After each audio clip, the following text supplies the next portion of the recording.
મોરબીથી નીકળેલી કોંગ્રેસની ન્યાયયાત્રા સુરેન્દ્રનગરના સાયલા ખાતે પહોંચી હતી। સાયલા ખાતે પહોંચતા ન્યાયયાત્રાનું સ્વાગત કરવામાં આવ્યું, જેમાં રાજકોટ અગ્નિકાંડ અને મોરબી હરણીકાંડ, તક્ષશિલા કાંડ જેવી દુર્ઘટના અને ખનીજમાં દટાયેલા શ્રમિકોના પરિવારજનોને ન્યાય મળે તે અનુસંધાને મોરબીથી ગાંધીનગર સુધી ન્યાયયાત્રા કાઢવામાં આવી છે।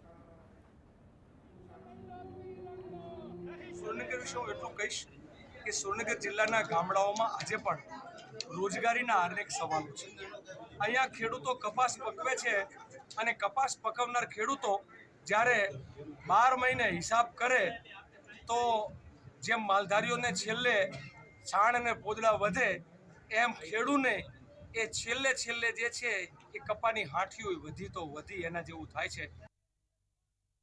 તક્ષશિલા હરણીકાંડના મોરબી કાંડના પીડિતોને ન્યાય મળે, સમગ્ર ગુજરાતમાં અત્યાચાર, અન્યાય અને ભ્રષ્ટાચારનો ભોગ બનેલા તમામ લોકોને ન્યાય મળે ઉદ્દેશથી નીકળેલી ગુજરાત ન્યાય યાત્રા સુરેન્દ્રનગર જિલ્લાના ચોટીલા, સાયલા વગેરે મુકામે પહોંચી છે અને 2 દિવસ દરમિયાન ગેરકાયદેસર ખનન, ગૌચરના દબાણો, માથાભારે લોકોની દાદાગીરી, અસામાજિક તત્વોનો ત્રાસ અને દલિત સમાજને સાંથડીને ટોચ પર યાદમાં ફાળવેલી જમીનોના એટલા બધા પ્રશ્નો આવ્યા છે જે પાપનો ઘડો લઈને અમે નીકળ્યા હતા।